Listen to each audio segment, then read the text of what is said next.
kalau ada waktu memungkinkan. Setelah sesi tanya jawab, kita akan foto bersama untuk kenang-kenangan ya Bapak Ibu. Jadi nanti mohon untuk mengaktifkan video pada saat kita sesi foto bersama. Dan acara terakhir adalah doa dan penutup. Baik Bapak Ibu, kita mulai acara kita yang pertama yaitu sedikit opening speech dari Bapak R. Apriliado Rustiawan. Waktu dan tempat kami persilahkan.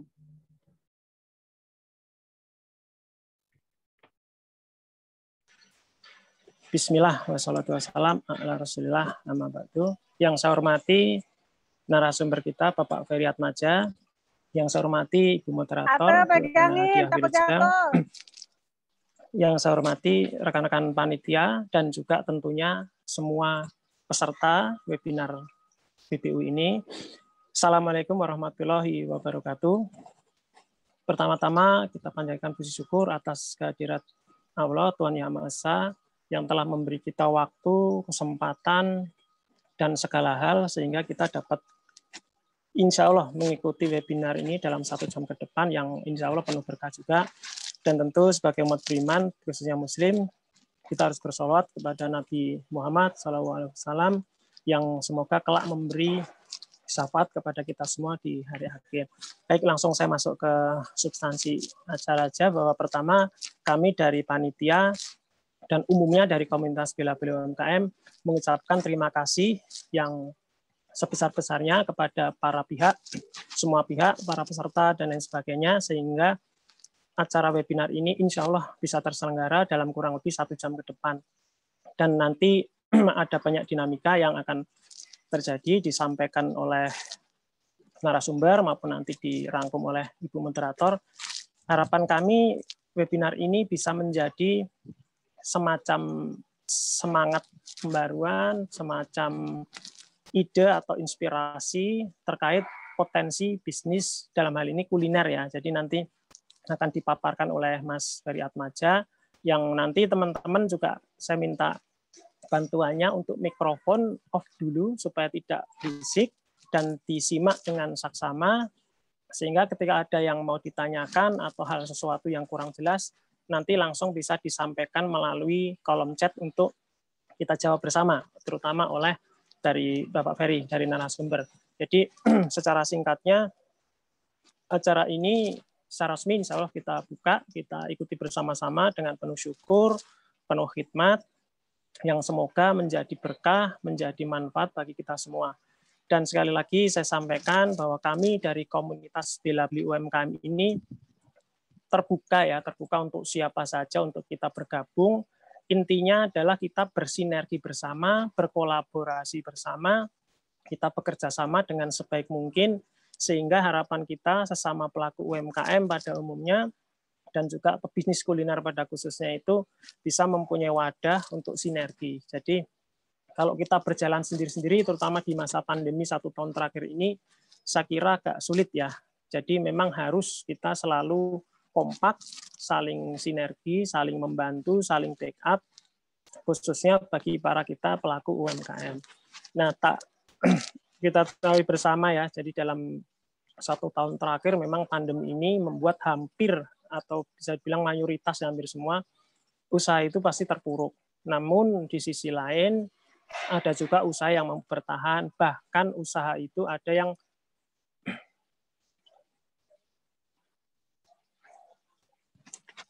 maaf, ada terpotong.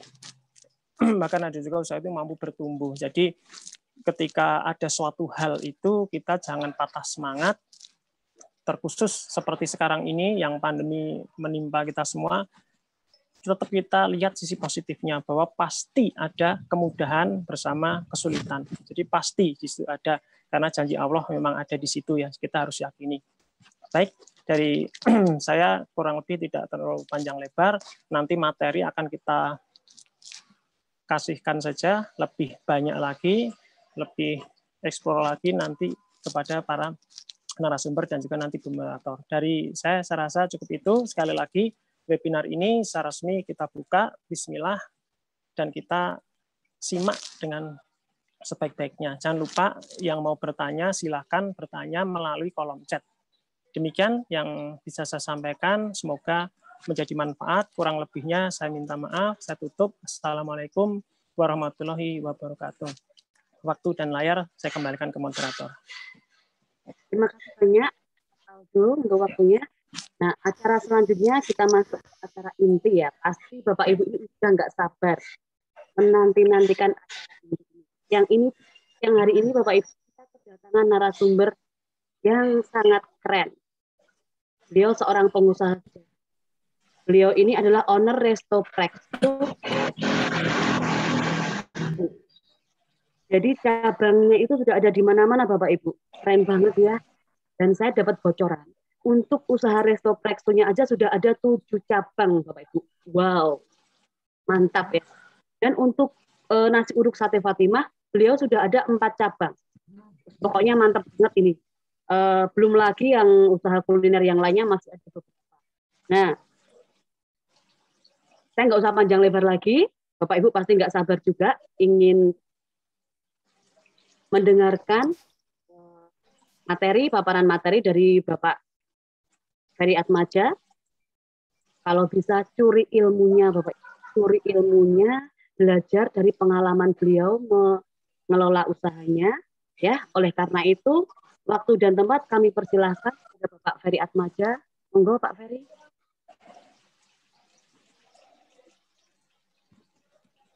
Tersuan, Bu. Ya, bismillahirrahmanirrahim. Assalamualaikum warahmatullahi wabarakatuh. Waalaikumsalam.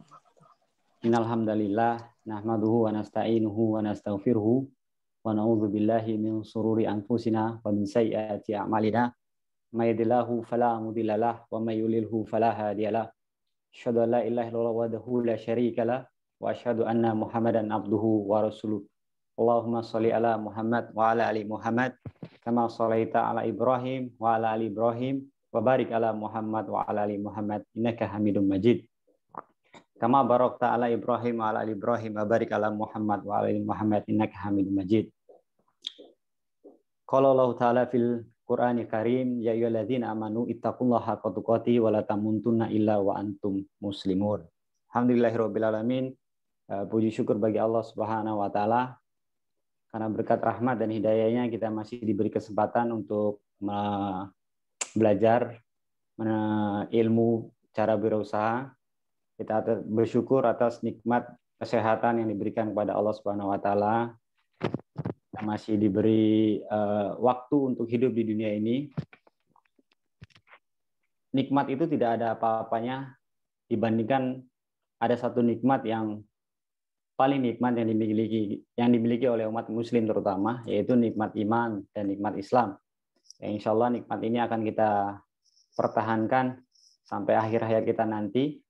Taqullaha haqqa tuqatih wa la tamutunna illa wa antum muslimun. Kita nanti yang mati dalam keadaan beriman, muslim. Karena inilah kunci surga. Amin ya rabbal alamin. Dan lupa salawat dan salam kita curahkan kepada manusia yang telah dijamin surga oleh Allah Subhanahu wa taala, manusia yang telah mengajarkan kita Islam secara kafah. Kafah itu sempurna. Berarti tidak perlu kita tambahkan ataupun kita kurangin sedikit pun ajaran beliau ini, karena beliau sudah tuntas mengajarkan kita Islam. Semua yang beliau ajarkan itu langsung wahyu dari Allah Subhanahu wa taala. Manusia ini tidak lain tidak bukan Nabi agung kita, Nabi terakhir kita, Nabi Muhammad sallallahu alaihi wasallam.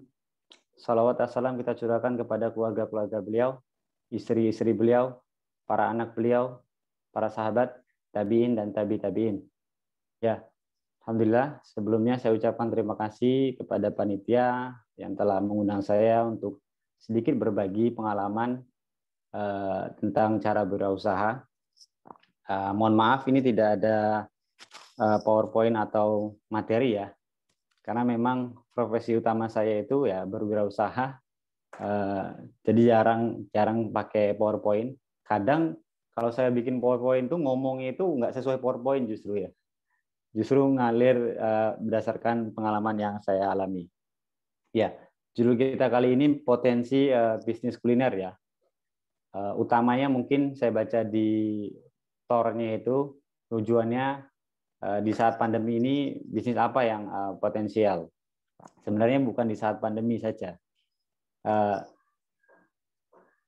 bisnis itu jangan salahkan kondisi ya, jangan salahkan kondisi pandemi. Usaha saya turun wajar karena pandemi. Sesungguhnya rezeki itu sudah ditentukan oleh Allah Subhanahu Wa Taala. Jadi kalau ada yang omset yang turun itu bukan karena pandemi, karena memang rezeki kita memang sudah ditetapkan seperti itu.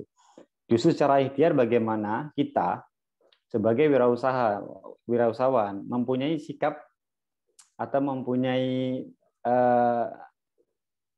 kekuatan dalam kondisi apapun kita bisa beradaptasi. Bukan sekedar pandemi ya, karena banyak sekali faktor-faktor nanti yang akan kita hadapi ketika kita berusaha. Faktor mungkin dari izin pemerintah, faktor mungkin dari setiap pemerintahan ganti berbeda lagi aturan-aturannya. Nah, bagaimana perusahaan tersebut bisa beradaptasi dalam kondisi apapun. Justru itu ikhtiar yang kita lakukan. Karena kalau faktornya dibilang karena pandemi, usaha itu turun, tadi seperti dibilang Mas panitia tadi bilang, buktinya ada yang naik, ya jelas. Bahkan ada yang bertumbuh, ada. Berarti kan tidak turun semuanya. Justru ada yang naik usahanya. Nah, bagaimana kita membaca peluang tersebut ya? Itu di saat bisnis kuliner ini bisnis yang mudah dibuka tapi sulit dipertahankan. Bisnis yang paling mudah dibuka tapi mempertahankannya tidak gampang. Karena ini berhubungan dengan makanan ya, terutama. Jadi perlu penanganan khusus, nggak sembarangan bisnis kuliner. Sebenarnya di dalam bisnis itu yang paling bagus itu berbisnislah dengan data. Memulai sesuatu itu dengan ilmu, dengan data. Jadi baiknya sebelum melakukan segala sesuatu, pentingnya kita berilmu. Bukan sekedar wirausaha ya, apapun itu. Bahkan kita beribadah kepada Allah Subhanahu Wa Taala itu harus dengan ilmu terlebih dahulu, baru mengerjakannya. Percuma kita mengerjakan sesuatu ternyata tidak ada tuntunannya, tidak ada ilmunya. Terutama misalnya beribadah. Kita beribadah merasa paling banyak sholatnya, rakaatnya paling banyak nih pahalanya nih. Saya sholat 10 rakaat deh, sholat zuhur misalnya kan. Nah itu kan ilmunya salah, nggak diterima justru kan. Jadi pentingnya wirausaha pun seperti itu. Pentingnya berilmu baru eksekusi. Nah tapi jangan menjadi seseorang yang hanya berilmu tapi lama eksekusinya. Jadi sibuk cari ilmu, sibuk seminar sana sini, sibuk ngadirin sana sini, tapi nggak ada eksekusinya. Nah ini juga salah. Ketika kita sudah tahu ilmunya, contoh laki-laki itu kalau tidak ada halangan syar'i wajib sholat ke masjid misalnya. Udah tahu ilmunya, kalau dengar azan ya langsung laksanakan ilmunya itu, langsung praktek eksekusi ke masjid. Nah jadi ilmu itu tidak nunggu banyak ngumpul baru eksekusi. Ketika teman-teman sudah dapat satu ilmu, eksekusi. Dapat satu ilmu, eksekusi.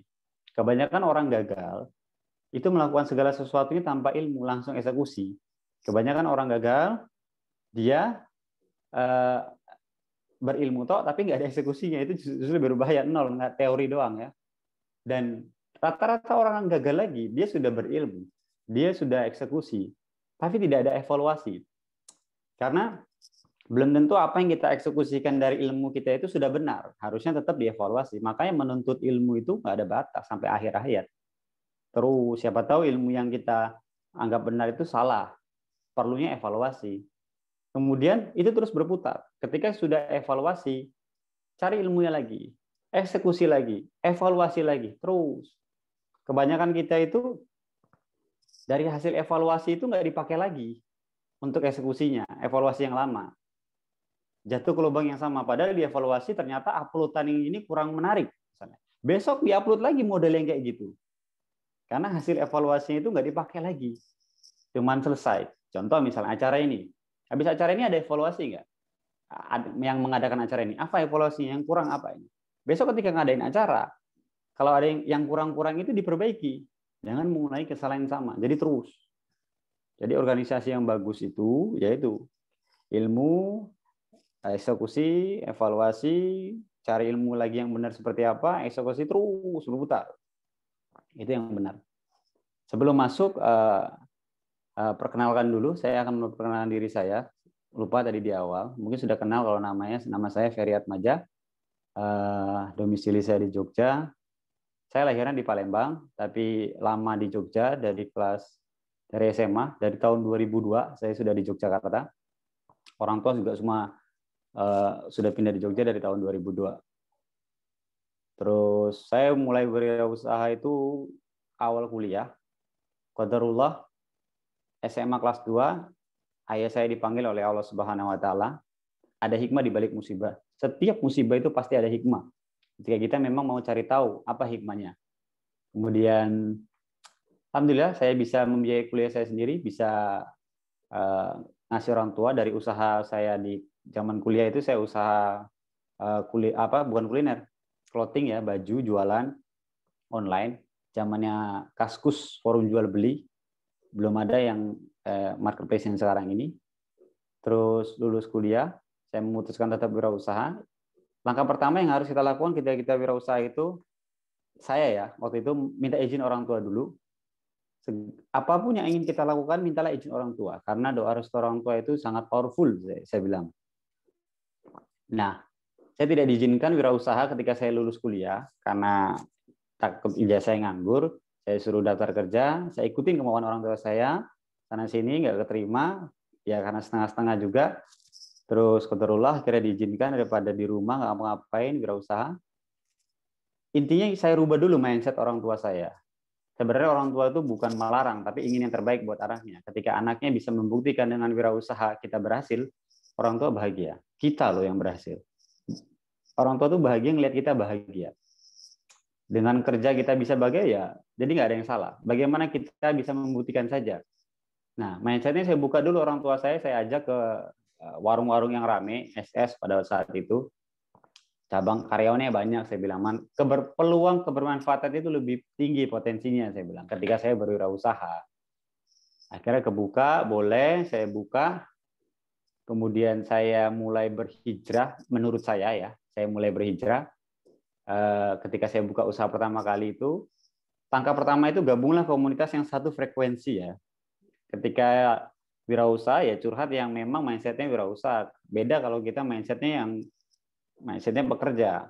Jadi ketika curhat yang ada nanti, wah nanti rugi gimana? Nggak jadi buka kita. Nggak berani eksekusi.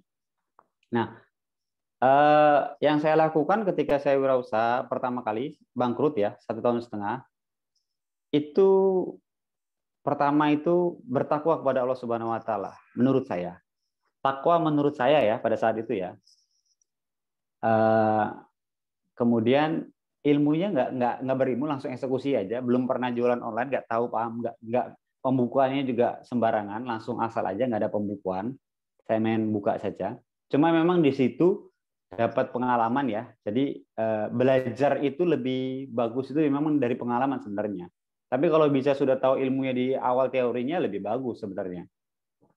Nah, ternyata takwa menurut saya itu salah. Takwa yang benar itu menurut syariat. Kita kebanyakan bilang sudah bertakwa tapi menurut pribadi. Ternyata takwanya itu salah. Niatnya salah. Saya sudah rajin sholat kok misalnya kan. Benar nggak tapi sholatnya? Tujuannya sholat itu buat apa? Bacaan udah benar belum? Nah itu kan takwa menurut kita, bukan menurut syariat.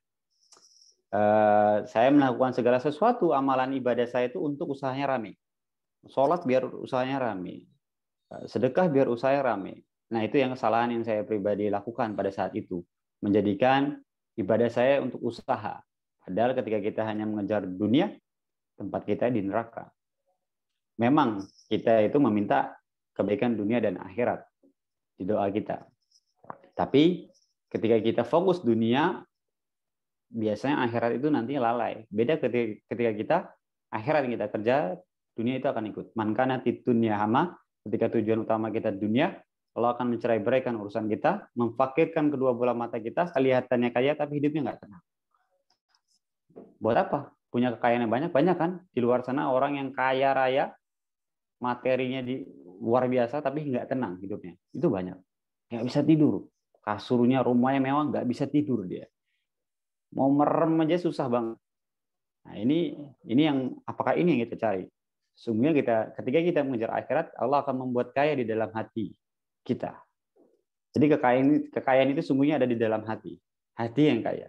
Mau kondisi apapun, tapi hatinya tenang. Dan ketika kita mengejar akhirat, dunia itu akan datang dengan sendiri, ngemis datang kepada kita. Jadi dalam sebuah hadis sebut seperti itu. Akhirnya saya memperbaiki niat saya berusaha yang tadinya ibadah untuk usaha, bagaimana usaha saya ini untuk ibadah. Hanya dibalik.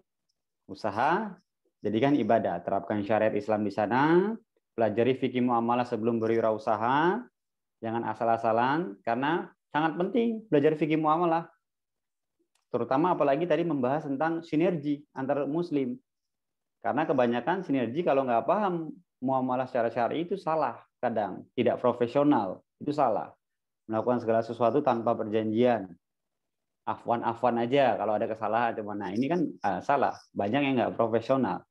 Ujung-ujungnya yang tadi mau sinergi, bareng-bareng pengen maju, malah jadi musuhan. Karena nggak paham ilmu berwirausaha secara syar'i seperti apa.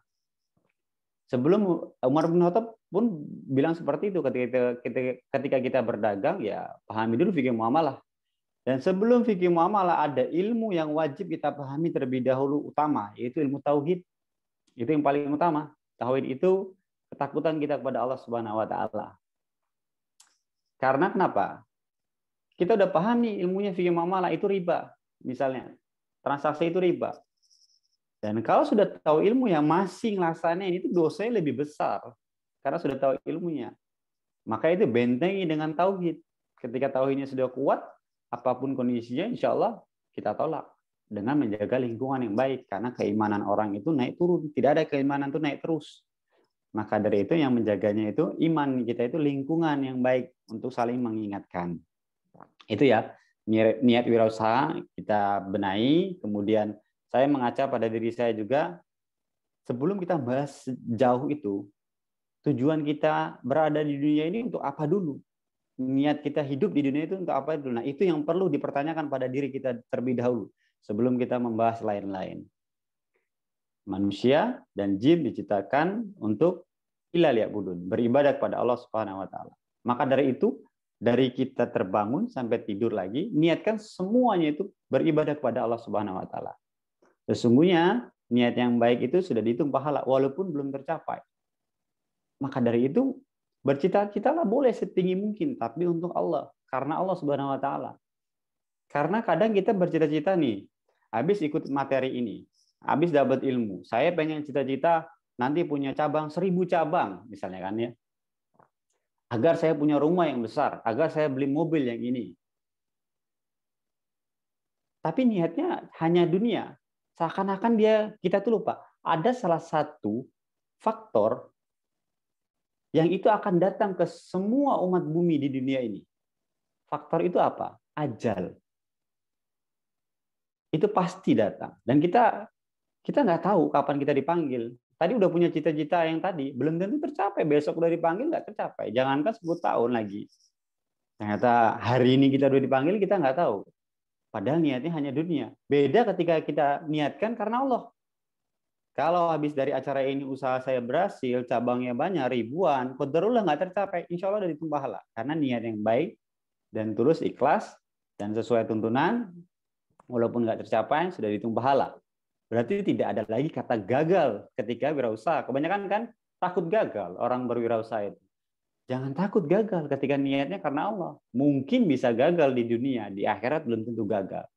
Ada mungkin orang berhasil di dunia, belum tentu di akhiratnya berhasil.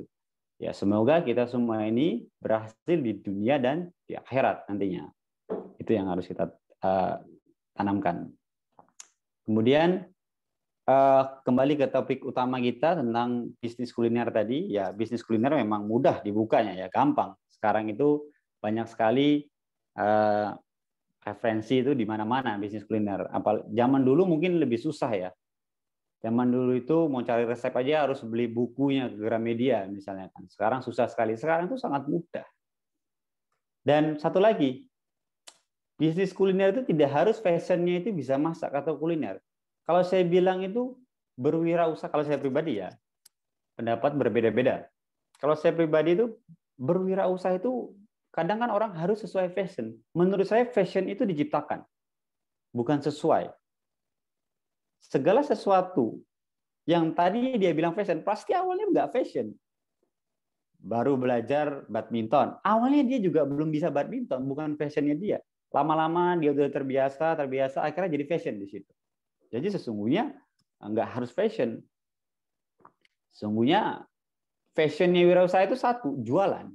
Itulah fashionnya wirausaha. Bagaimana cara kita menjual produk kita? Banyak yang bisa bikin produk enak, tapi dia nggak tahu cara jualnya seperti apa. Nah, itu yang paling penting, itu bagaimana cara kita untuk menjual produk kita. Di dalam bisnis itu dibagi menjadi dua ya.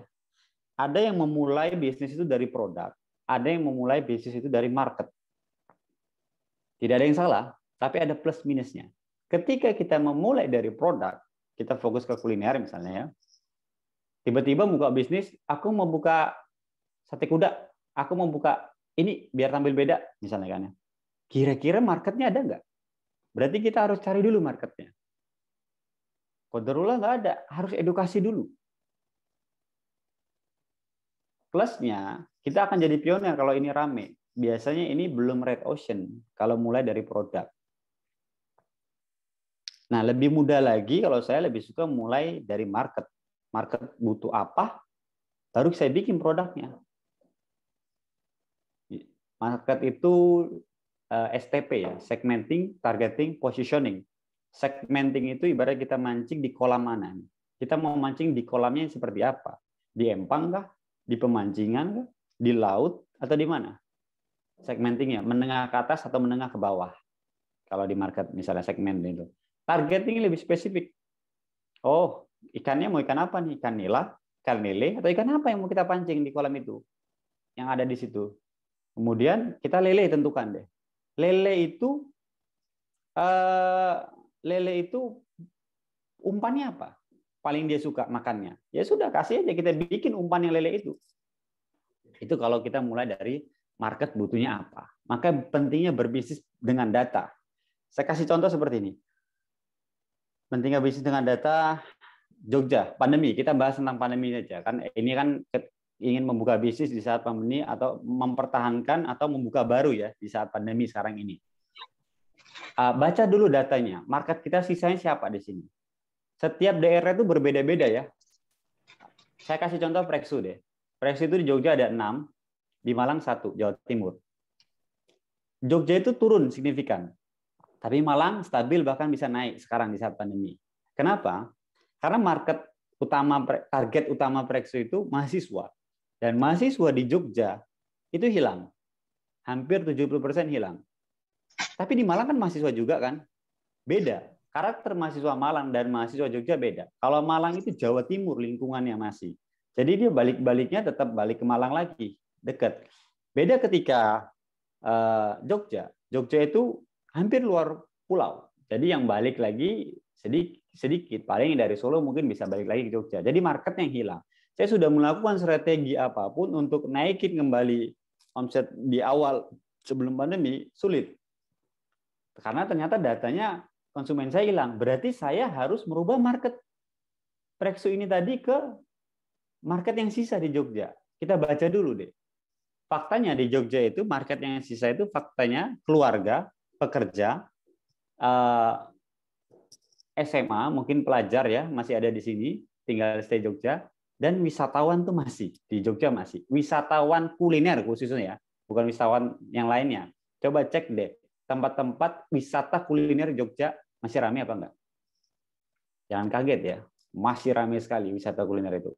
Karena kenapa? Ternyata faktanya orang itu dengan pandemi ini suntuk ya, kebanyakan dia pusing. Akhirnya lari-larinya meningkatkan imun katanya, makan, wisata kuliner. Nah itu kenapa saya membuka usaha unit bisnis saya yang baru, Nasi Uduk Fatima, sarapan pagi itu di daerah Jalan Godian. Padahal kita nggak punya cabang Preksu di sana, karena di sana marketnya keluarga, banyak perumahan. Kemudian saya buka nasi goreng kambing dan sapi dan iga, marketnya juga keluarga, banyak. Barusan ini alhamdulillah meledak ya, saya buka bakso Pajero, marketnya keluarga, wisatawan, full itu marketnya. Ternyata ada, marketnya ada. Teman saya terinspirasi juga di saat pandemi omsetnya naik beratus kali lipat ya. Itu sop dan sate Pak Bayu itu. Nah itu juga ada marketnya. Jadi baca dulu dari marketnya siapa. Ketika sudah menentukan marketnya siapa, baru deh cari mau buka di mana. Kalau marketnya mahasiswa, oke, daerah mahasiswa itu di mana? Sewa dekat daerah mahasiswa. mahasiswa tuh suka produk yang seperti apa. Jogja, bahkan bukan sekedar mahasiswa, Jogja itu karakternya itu menengah ke atas apa menengah ke bawah. Rata-rata market Jogja itu menengah ke bawah, lebih ke arahnya. Harganya harus murah. Jadi jangan main-main di Jogja buka harga yang terlalu tinggi, apalagi brand baru. Brand baru itu kita baru bangun branding ke konsumen kita. Ibaratnya gotong royong dulu, nggak bisa langsung ambil keuntungan besar di saat baru buka ya. Banyak yang tumbang yang buka di Jogja itu mahal langsung produknya ya. Nah ini perlu dibaca benar datanya. Kemudian ketika sudah ketemu, mau mulai dari produk atau market, ketika udah ketemu nih produknya, saya kasih contoh misalnya bakso deh. Oh, market saya baca keluarga yang sisa nih di Jogja ini.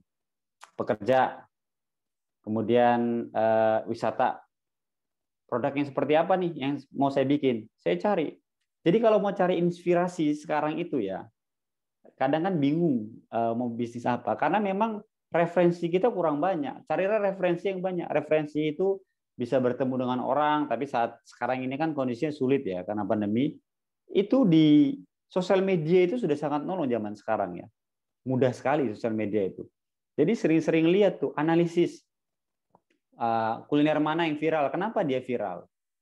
Mudah saja, coba buka akun-akun food blogger kuliner itu ya. Teman-teman buka.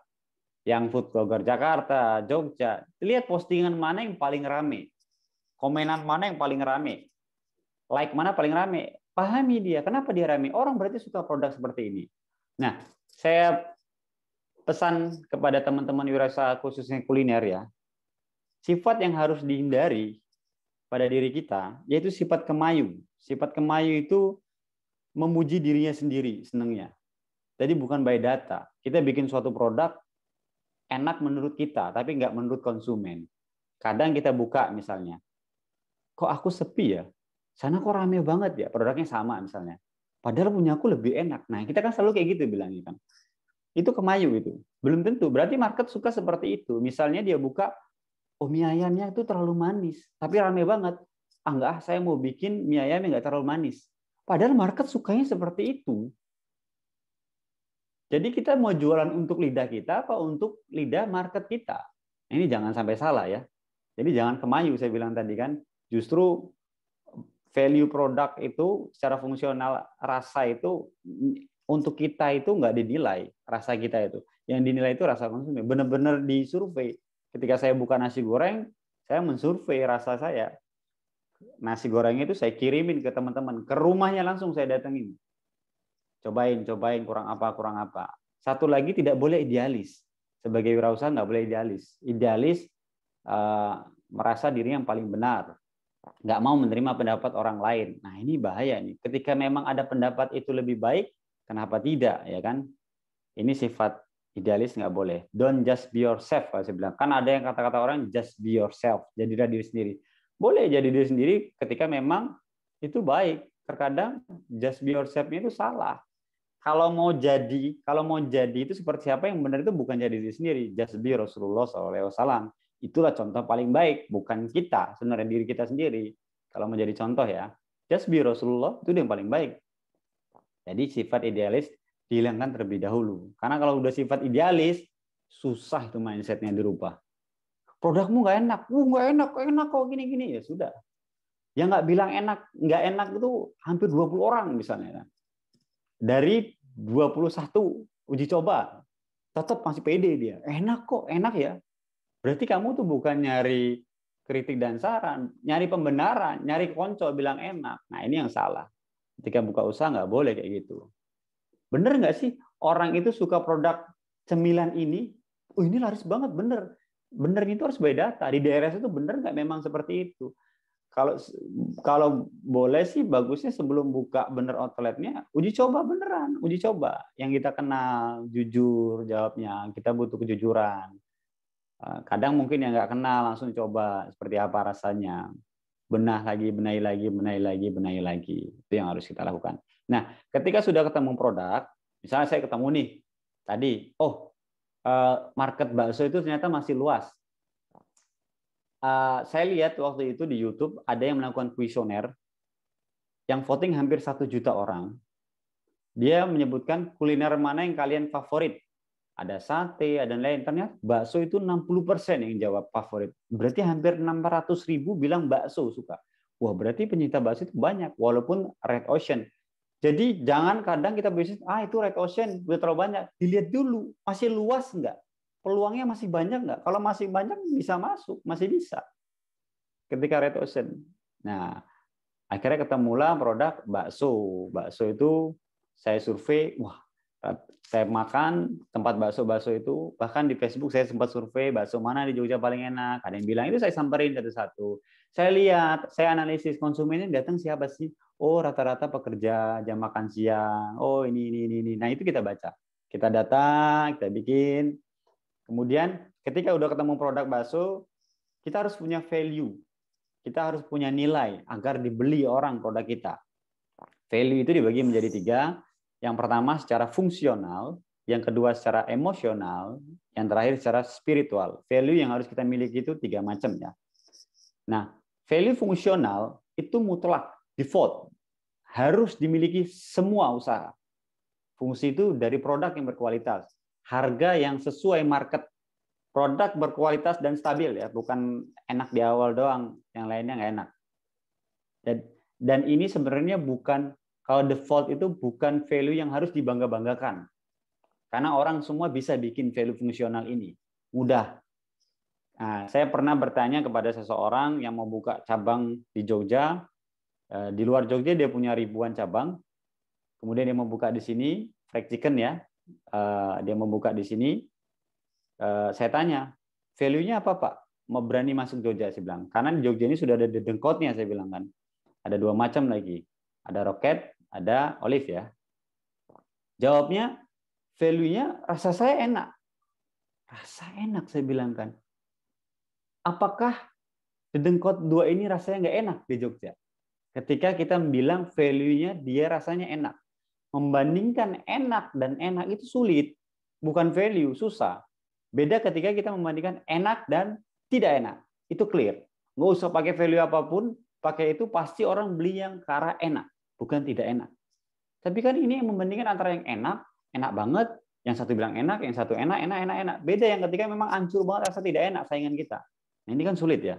Jadi value enak itu mutlak, bukan yang harus dibanggakan, harus ada sisi lain. Apalagi ketika kita sudah punya menentukan produk, kita sudah menentukan nama brand, ketika kita ingin buka, langkah pertama itu bagaimana orang mencoba produk kita kan. Try, attract. Bagaimana kita mengattract, narik orang mencoba produk kita. Kalau kita bilang yang enak, dia kan belum nyoba. Bagaimana dia bisa enak? Jadi yang harus kita lakukan itu attract-nya itu dari mata, hidung, dan telinga.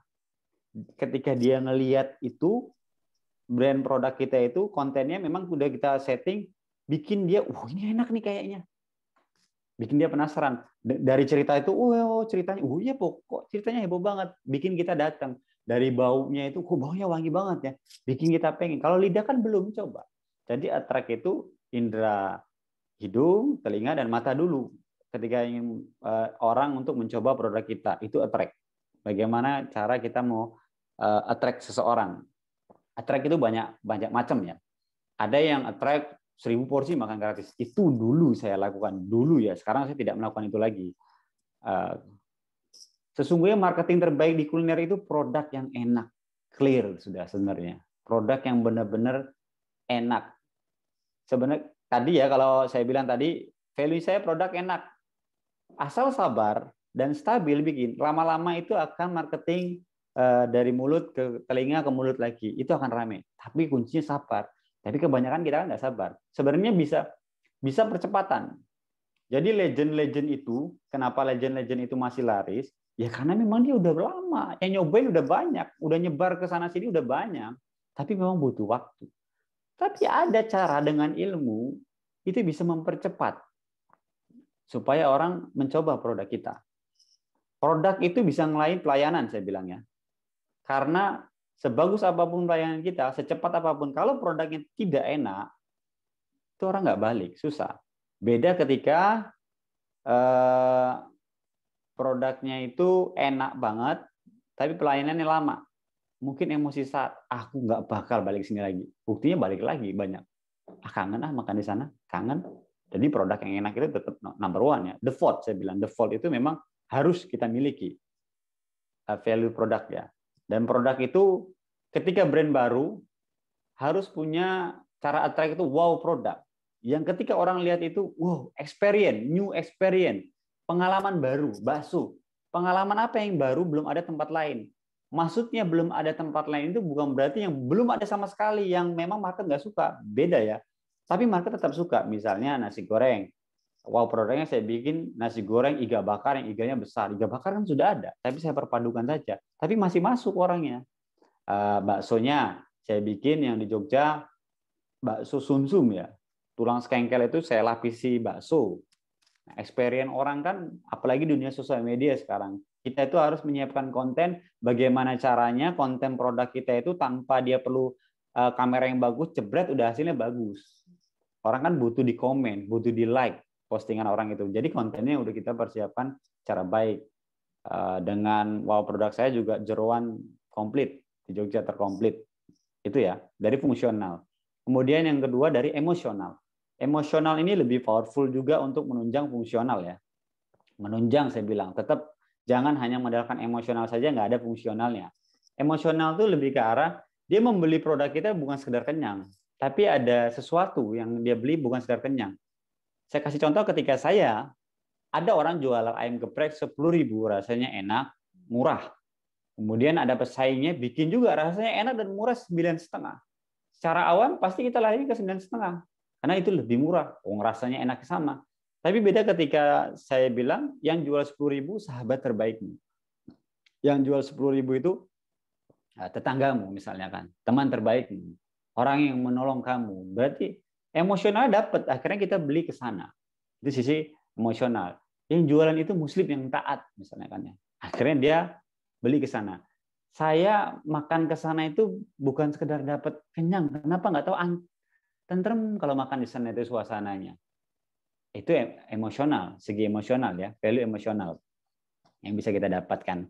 Karena dari value emosional ini ketika dia udah nyoba dari produk, rasanya enak, kemudian bagaimana kita mengengage. Engage itu bagaimana dia balik lagi, bukan datang pertama kali saja. Ya, dari produk yang enak dan pelayanan yang baik, dia akan balik lagi. Bahkan nanti setelah engage itu ada namanya delight. Delight itu bagaimana orang bukan sekedar baik, tapi ngajak orang lain. Nggak sendirian dia datang. Marketing terbaik itu, promotor terbaik itu adalah konsumen. Konsumen itu yang paling baik. Beda saya punya warung, saya ajak, nggak kenal tiba-tiba, pasti kan spam ini. Cewek spam. Beda ketika temen yang ngajak. Ya makan di mana? Sana aja enak. Sana aja. Itu marketing terbaik. Jadikanlah konsumen ini promotor. Cara menjadikan konsumen promotor berarti ya puaskanlah konsumenmu dari segi produk terutama ya, dan dari segi pelayanan. Ada salah satu contoh delight yang nggak perlu modal. Contoh gini, Mas Aldo misalnya. Mas Aldo pelanggan di tempat kita sudah tandakan dari tukang parkir sampai semua karyawan manggil, "Assalamualaikum Mas Aldo, selamat datang." Seperti biasa Mas, baksonya Mas Aldo. Itu kan perasaannya beda ketika disebut namanya kita. Kayak di Bambang, lihat namanya disebut, itu SOP-nya ketat, harus sebut nama. Nah itu dari segi emosionalnya keangkat. Apalagi dari segi value spiritual tadi, visi misinya sama diri kita. Saya beli di sana bukan sekedar, tapi kok merasa ikut berbagi ya ketika di sana terus berbuat kebaikan dari hasil yang dia perbuat. Itu dari value yang harus kita miliki. Kemudian tadi bagaimana caranya kita menjadikan konsumen kita bukan sekedar datang sendiri, jadikan dia promotor, berikan dia sesuatu yang wow, tak terduga, dan merasa hanya dia yang bisa dapat itu. Beda ketika kita ngasih diskon, semua orang bisa dapat. Beli sekian, beli 10.000, beli 2 gratis 1. Semua orang bisa beli 2 gratis 1. Beda ketika kita ngelihat dia belinya banyak, memang nggak ada di aturan, tiba-tiba kita gratiskan. Oh, buat Mbak gratis. Gitu. Karena sudah jadi pelanggan setia, karena ini terpilih misalnya. Itu beda, perasaannya beda. Wah, aku doang yang terpilih. Itu delight. Yang dipilih delight itu yang kita lihat, bacain ini orang misalnya sosialita, sering sosmednya aktif. Nah itu kita delight. Delight itu mudah, nggak harus besar. kasihkan tambahan kerupuk, kasihkan tambahan ini ke dia, akhirnya dia baik. Bahkan seseorang yang marah-marah karena kritik, dia nggak suka dengan produk kita, itu bisa kita jadikan promotor loh, kalau cara penanganan kita baik. Kita minta maaf atas ketidaknyamanannya, walaupun merasa kita benar, kita minta maaf dulu, kita akan perbaiki, kemudian apa kerugian kita ganti 10 kali lipat. Misal dia rasanya nggak enak, sering tempat kita, rasanya enak, langsung kita kasihkan gratis, makan voucher gratis, ini memang dari standar kami, ketika ada kekecewaan, kami gratiskan produk yang paling wow yang kita miliki, antar ke rumahnya langsung. Akhirnya yang tadi mau marah, yang tadi ya nggak mau datang lagi, justru jadi promotor dia. Ada kesempatan. Pelanggan yang kritik saran itu justru pelanggan yang peduli, saya bilang. Jangan sampai ada pelanggan yang kecewa, nggak kabar-kabar. Nah, itu berbahaya. Itu yang harus kita lakukan ya. Kemudian cara cari ide wirausaha itu ya tadi saya bilang cari referensi sebanyak-banyaknya. Semua akun kuliner itu saya follow. Bahkan YouTube juga saya subscribe, itu akun-akun kuliner. Tiap hari kerjaan saya jadwalkan nonton video yang mana yang menarik. Nah dari situ kan bisa sesuatu ATM saja, amati, tiru, modifikasi. Nggak harus suatu hal yang baru banget. Karena suatu hal yang benar-benar baru itu tadi saya bilang, marketnya ada apa enggak kalau benar-benar baru tadi ya. Jadi ditonton, dilihat, oh ini seperti ini. Dia sering-sering analisa ya. Kalau saya setiap makan itu pasti analisa. Kemanapun saya makan, saya lihat ini kenapa rame ya. Apa yang dia lakukan ya. Ada cara attract tanpa modal misalnya kan. Ketika kita di sebuah kota mau sarapan pagi misalnya, bingung tuh mau makan apa ya, mau makan apa, nggak ada brand yang kita tahu. Bahkan contoh aja di pameran deh, pameran kita nggak tahu tuh brandnya, kita datang ke pameran mana yang kita beli. Biasanya kan yang kita beli itu apalagi jajar-jajar tuh yang mencolok, yang antriannya banyak, yang crowded. Nah, itu attract, antrian banyak attract. Saya pernah melakukan di nasi goreng saya, semua karyawan saya di Prex itu saya gratiskan makan, jadwalnya saya jadwalin untuk ngeramein tempat saya gratisin. Ini kamu gratis makan di sini. Ini kamu gratisin makan di sini. Dari jam sekian, jam sekian rame orang lewat nih, ramein di situ. Attract. Karena keramaian itu sudah membuat kesan orang, kayaknya enak nih. Tadi attract ya, dari mata ya. Kayaknya enak nih karena rame.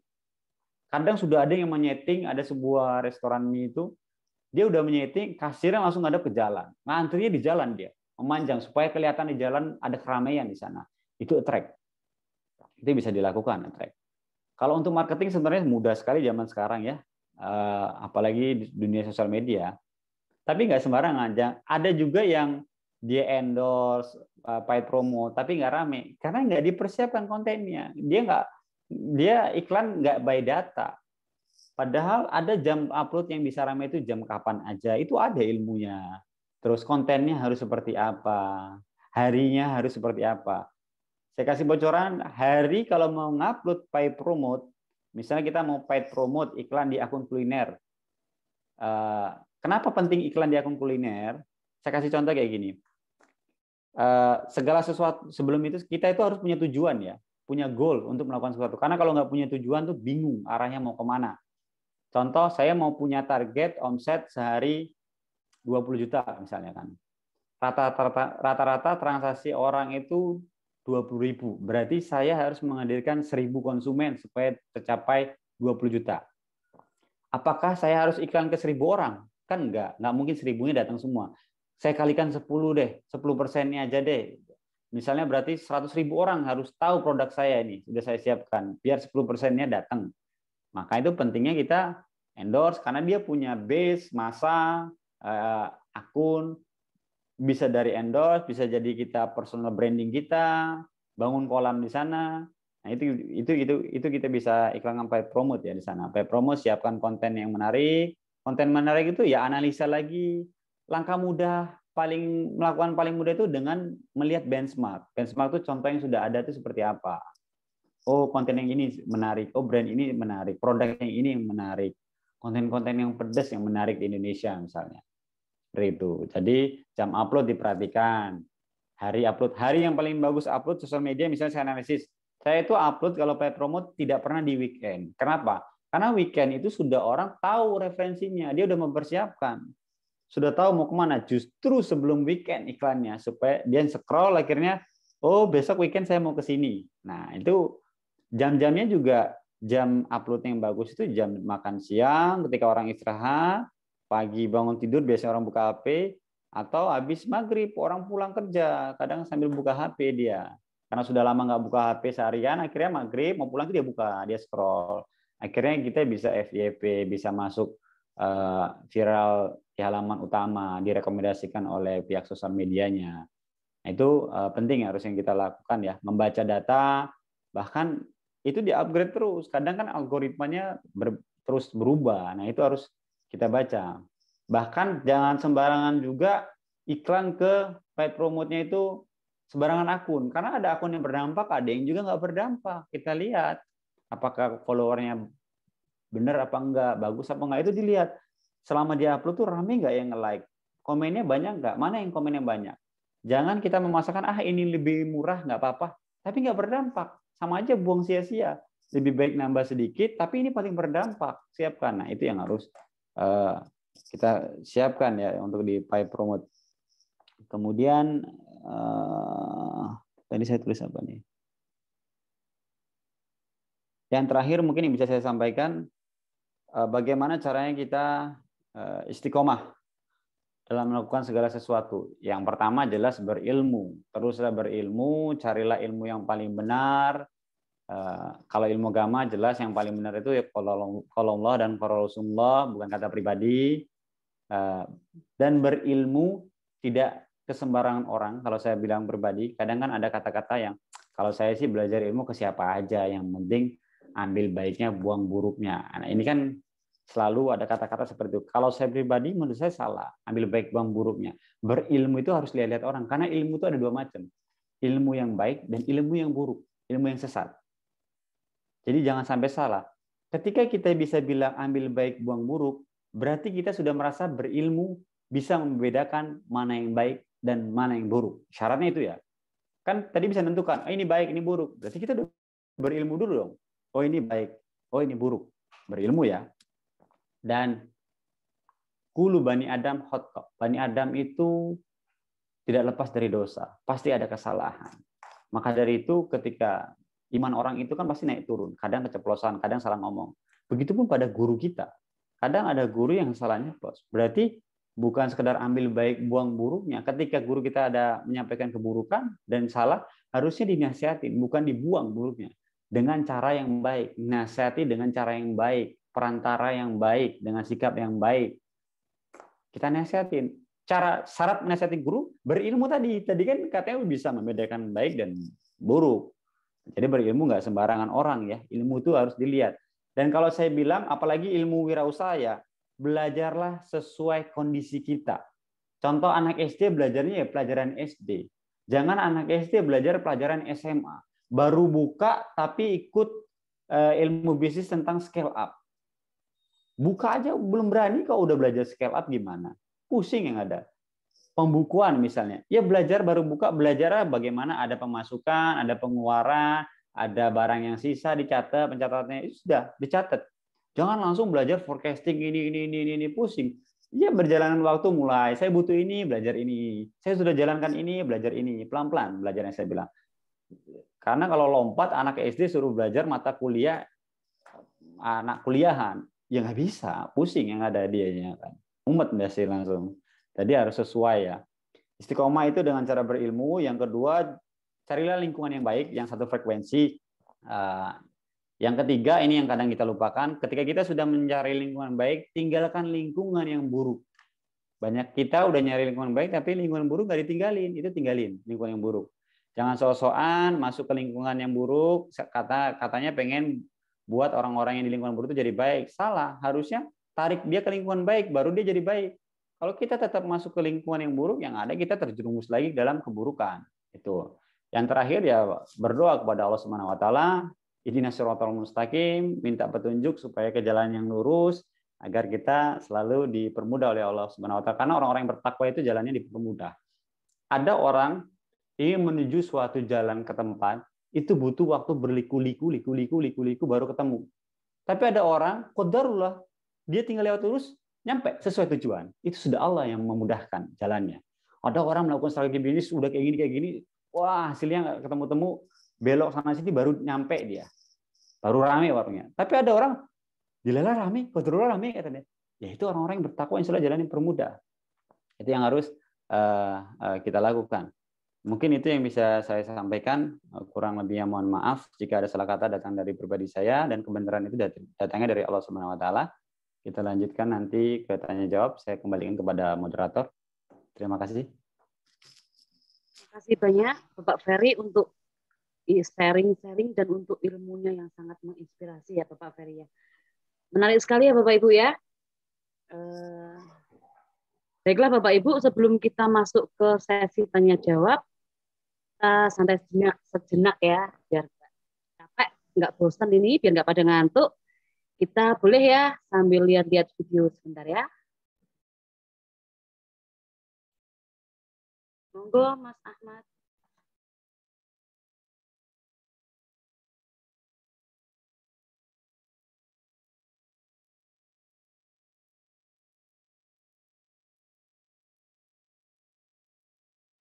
Assalamualaikum, halo guys, saya Soimah mau mengajak teman-teman UMKM seluruh Indonesia silahkan ikut bergabung di Bela Beli UMKM Indonesia. Nah, biar semakin solid, semakin maju, semakin berkembang, dan semakin membawa berkah buat kita semua tentunya ya. Jangan patah semangat, terus berjuang untuk UMKM Indonesia supaya makin berkembang.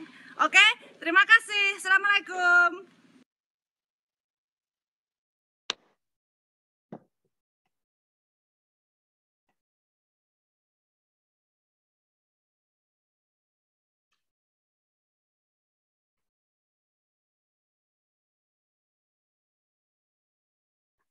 Halo guys, masih semangat guys?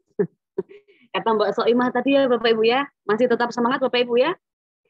Sekarang kita akan masuk ke sesi yang ditunggu-tunggu ini. Pasti Bapak Ibu sudah nggak sabar. Ini banyak banget pertanyaan yang masuk nih. Oke, saya akan bacakan pertanyaan pertama ya. Pertanyaan pertama dari Ibu Ita Kristiana. Pak Ferry, bagaimana tips mempertahankan dan mengembangkan usaha kuliner? Satu-satu aja ya. Saya bacakan satu pertanyaan, Pak Ferry jawab, dan selanjutnya seperti itu ya. Monggo Pak Ferry, ini pertanyaan dari Ibu Ita Kristiana. Bagaimana tips mempertahankan dan mengembangkan usaha kuliner? Monggo Pak Ferry. Ya, saya coba jawab Ibu Ita. Tips mempertahankan dan mengembangkan kuliner. Di saat kita sudah punya omset yang stabil, bahkan tinggi, tiba-tiba turun, misalnya kan ya. Salah satu faktor yang harus dilakukan yaitu, rata-rata saya tanya, kira-kira apa yang dilakukan orang ketika omsetnya turun? Biasanya rata-rata ngapain kita? Wah, omset saya turun nih. Rata-rata ngapain?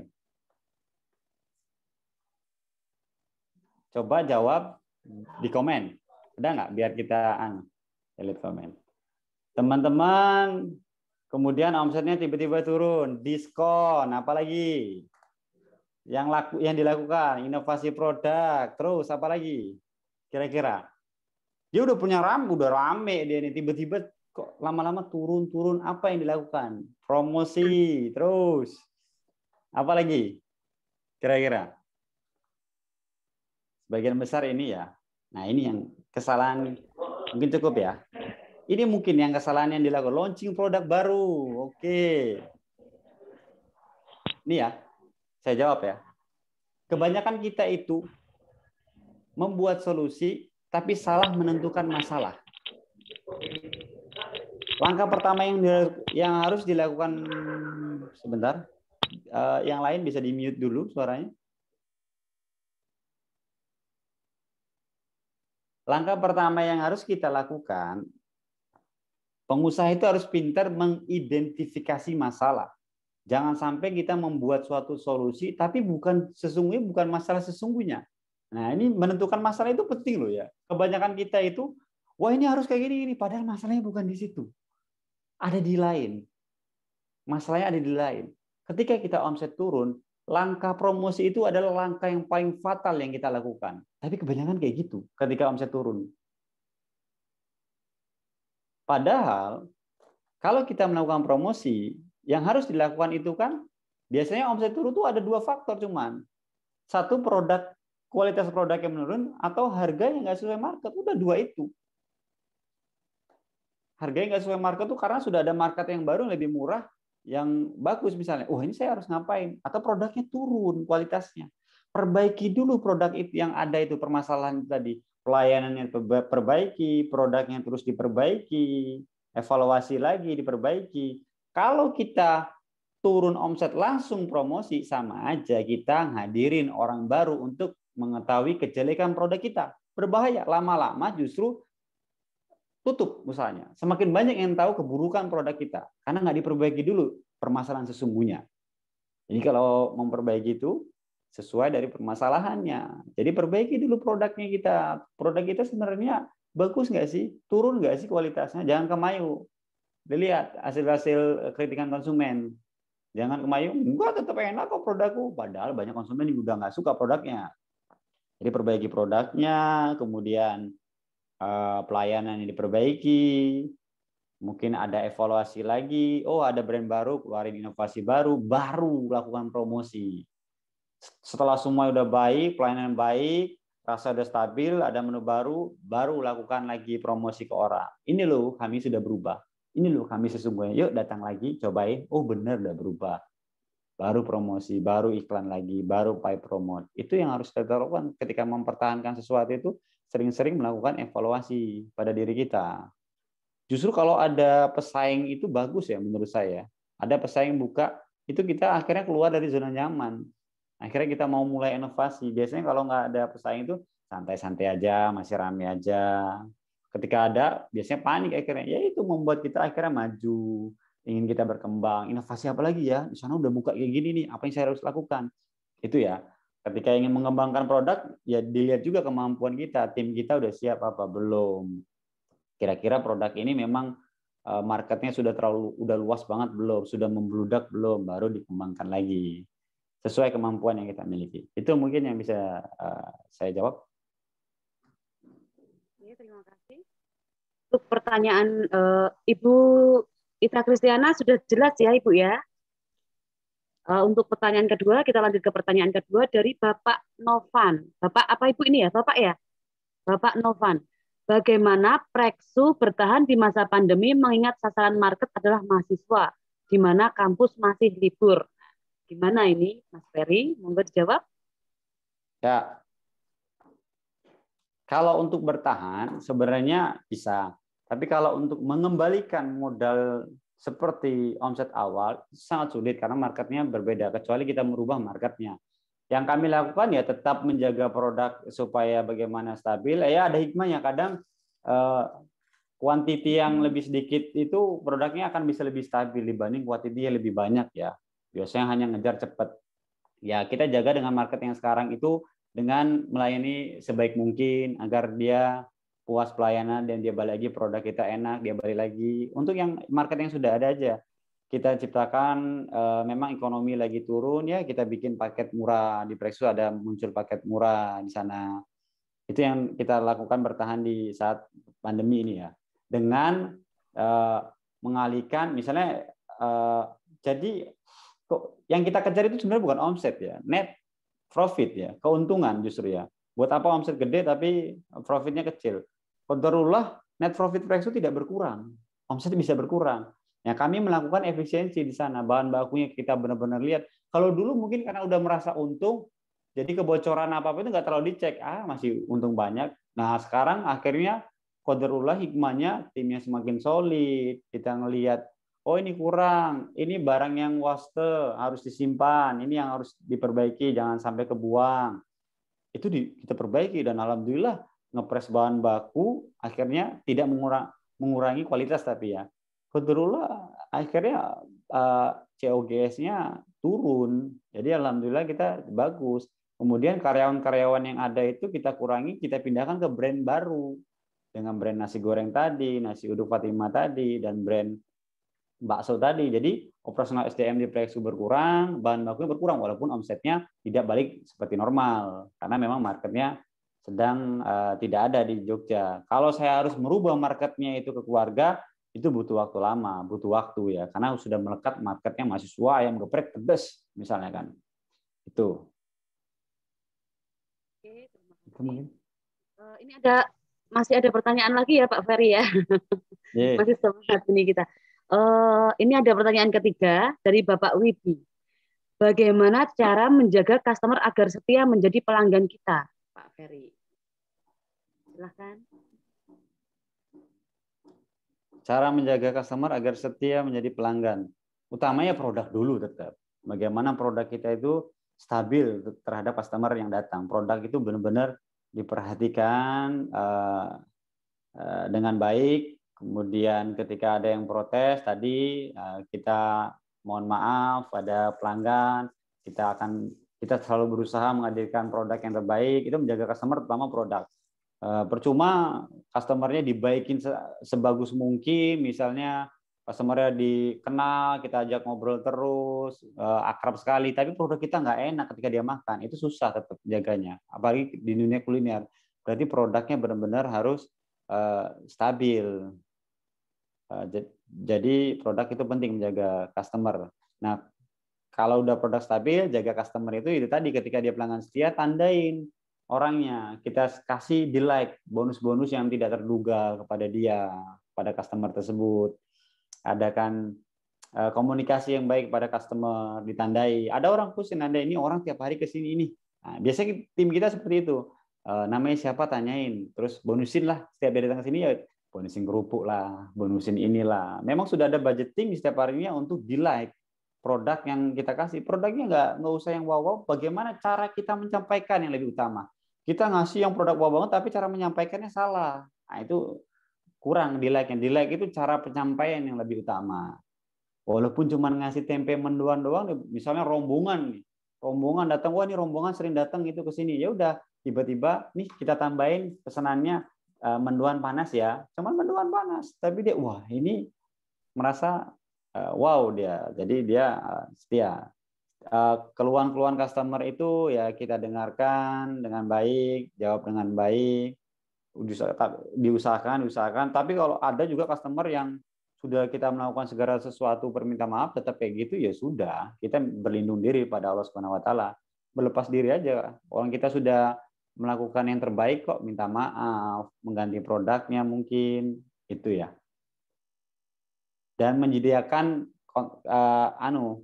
tempat kritik dan saran itu penting supaya tetap jaga customer. Ketika memang ternyata produk kita itu kurang puas, dia bisa komplain. Justru bagus komplain itu, jangan wah ini komplain ya, kita perbaiki.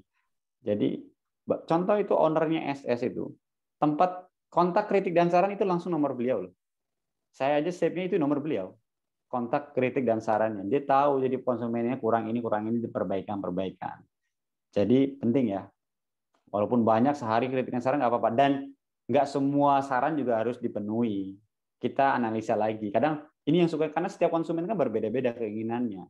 Masa tiba-tiba ini yang ingin pemesannya gini, ganti lagi kayak gini, ganti lagi. Enggak. Kita analisis benar mana sih yang sebenarnya rata-rata kebanyakan mayoritas konsumen. Mayoritas saja yang kita ambil. Gitu. Jadi intinya bagaimana pelayanan yang baik ya kepada konsumen ya, Pak Ferry ya? Oke. Iya. Sekarang kita ada pertanyaan keempat, Pak Ferry, ini dari Bapak Rahman. Bagaimana solusi untuk market yang tidak konsumtif, Pak Ferry?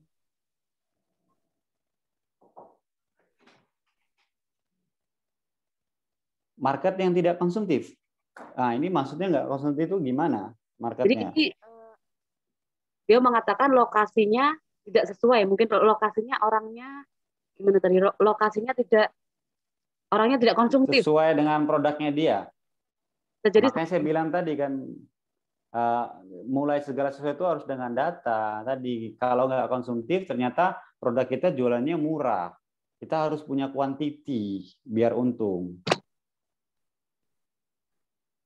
Jadi membuat segala sesuatu itu penting. Ketika kita sudah menentukan marketnya siapa, baru bisa menentukan lokasi membukanya di mana. Terkadang kita buru-buru langsung lokasi, padahal market yang di sana perumahan elit-elit misalnya kan, bagus-bagus. Nah, market kita menengah ke bawah, kita jual harga murah, tempatnya biasa, nggak ada parkiran mobilnya di sana, nggak ada parkiran, ya susah, orang nggak mau di situ misalnya kan.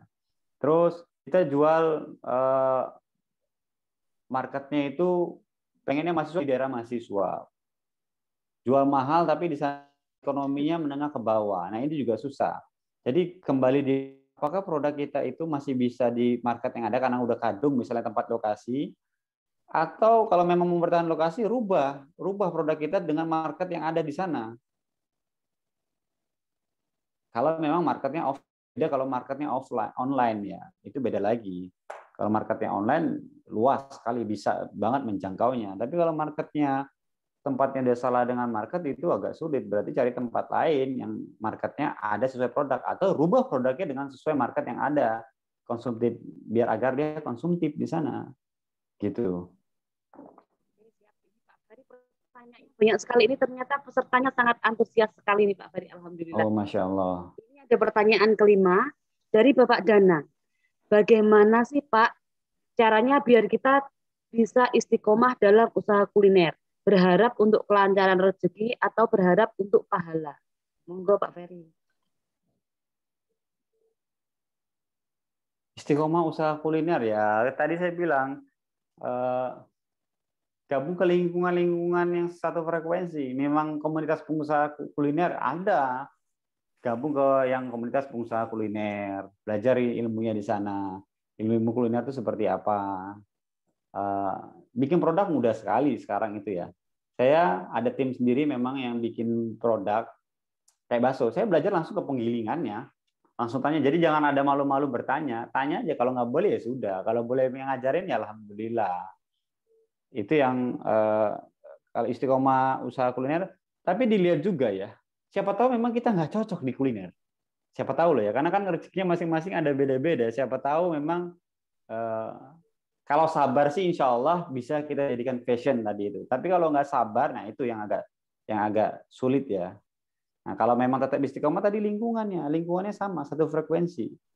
Lingkungannya memang dia satu frekuensi, usaha kuliner, dia akan saling menyemangati, bahkan akan tukar ide ya, oh usahanya ini aja nih, ini aja, akhirnya wawasannya tinggi, referensinya diperbanyak ya, mudah kalau pengen ide wirausaha itu referensi diperbanyak, referensi itu bisa langsung ketemu dengan orang atau tadi dengan sosial media, dilihatin tujuan sosial media memang sudah. Kadang kita bersosial media itu nggak ada tujuan kok. Nah itu yang salah itu.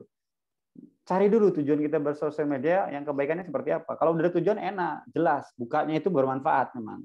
Oh saya tujuan nonton ini bukan sekedar pengen makan doang nih, datang ke sini. Oh kenapa ya ini rame? Oh ternyata yang komen bisa ribuan, berarti peminatnya banyak ya. Ternyata banyak, aku pengen. Oh produk ini bagus sepertinya. Nah saya bikin usaha kuliner yang seperti ini. Gitu. Tadi saya lupa di awal ngomong. Modal utama wirausaha itu bukan uang, saya bilang. Bukan materi. Modal utama wirausaha itu bukan uang atau materi ya. Modal utama wirausaha itu sudah dicontohkan oleh sahabat Abdurrahman bin Auf.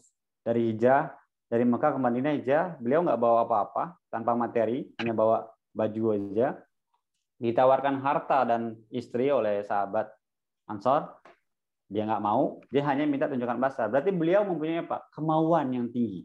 Itulah modal utama. Ketika kita ada kemauan dan ada kemampuan, ketika ada kemauan itu akan menimbulkan kemampuan, skill. Asal ada mau, ada semangat gitu ya. Tanpa modal pun kita bisa mencari, pengen belajar sana sini ada kemauan. Wah, pantang menyerah.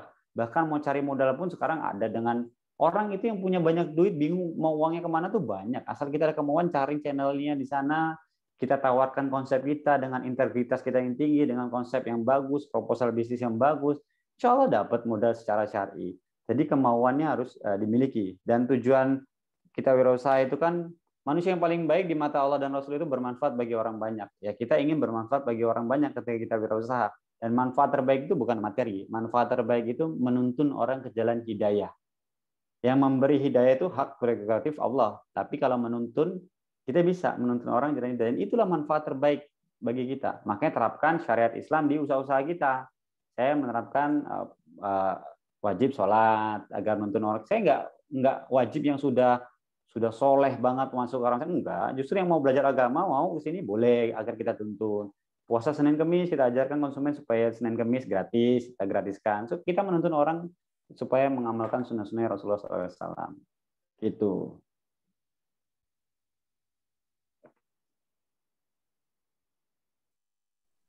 Oke, terima kasih banyak. Mohon maaf Bapak Ibu karena waktunya kita sudah hampir habis ya. Padahal ini masih banyak sekali pertanyaan Pak Ferry. Insya Allah nanti tetap akan dijawab di WA grup ya. Nanti yang jawab Pak Ferry juga, ya Pak Ferry ya. Bapak Ibu yang masih ada pertanyaan, silahkan melanjutkan pertanyaan di WA grup. Nanti insya Allah akan tetap dijawab oleh Bapak Ferry dan juga teman-teman tim BPU. Terima kasih banyak Pak Ferry untuk waktunya. Sama-sama. Sebelum acara kita tutup, mari kita foto bersama dulu Bapak Ibu. Mohon untuk mengaktifkan video dan jangan lupa berikan senyum termanis kita, oke? Mari videonya diaktifkan biar kelihatan.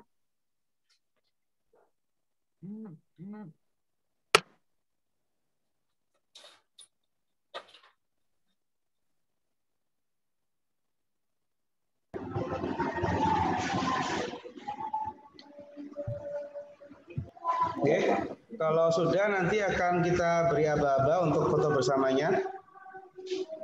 Untuk logo BPU-nya seperti ini, gitu, tangannya. Bisa bersama-sama nanti biar kita post ke media sosialnya BPU. Oke, untuk screen pertama, 1, masih ada yang belum siap. Sebentar ya. Baik. Saya ambil foto yang screen pertama 1, 2, 3. Oke, sebentar ya.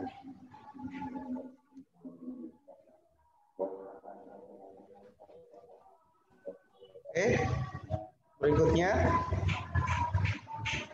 Oke, tahan. 1, 2, 3.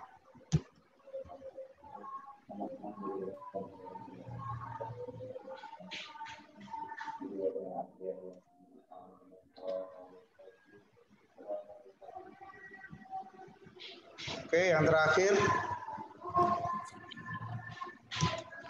Oke, sudah, terima kasih. Baik, terima kasih. Bapak Ibu, sebelum acara kita tutup, barangkali dari Pak Ferry ada sedikit closing statement, 1 menit aja. Tunggu Pak Ferry, waktu silakan. Ya. Closing statement, manusia itu hanya bisa berikhtiar, serahkan semua hasil akhir kepada Allah Subhanahu wa taala, karena manusia tidak bisa menentukan hasil 1 rupiah pun. Saya ajarkan semua kemampuan saya, modal teman-teman lebih besar dari saya, tempat teman-teman lebih strategis, belum tentu hasilnya sama. Bahkan bisa jadi teman-teman hasilnya bisa lebih besar atau bahkan nggak ada hasil. Karena kita nggak tahu, sesungguhnya hasil itu Allah yang menentukan. Jadi teruslah berikhtiar dan berusaha karena Allah agar mendapatkan pahala, hasilnya ya serahkan kepada Allah Subhanahu wa taala. Mungkin itu yang bisa saya sampaikan. Terima kasih. Assalamualaikum warahmatullahi wabarakatuh. Jadi Bapak Ibu, banyak sekali ya ilmu yang kita dapatkan hari ini, walaupun pertemuan kita cuma beberapa jam ini, 2,5 jam ya. Kami berharap acara ini bermanfaat untuk Bapak Ibu. Dan kita sudah sampai di penghujung acara. Saya pribadi dan juga panitia mengucapkan banyak-banyak terima kasih. Dan mohon maaf Bapak Ibu apabila ada kesalahan selama webinar ini berlangsung, baik yang kami sengaja maupun yang tidak kami sengaja. Baik Bapak Ibu, sebelum kita tutup, mari kita berdoa dulu menurut agama dan kepercayaan kita masing-masing. Berdoa dimulai.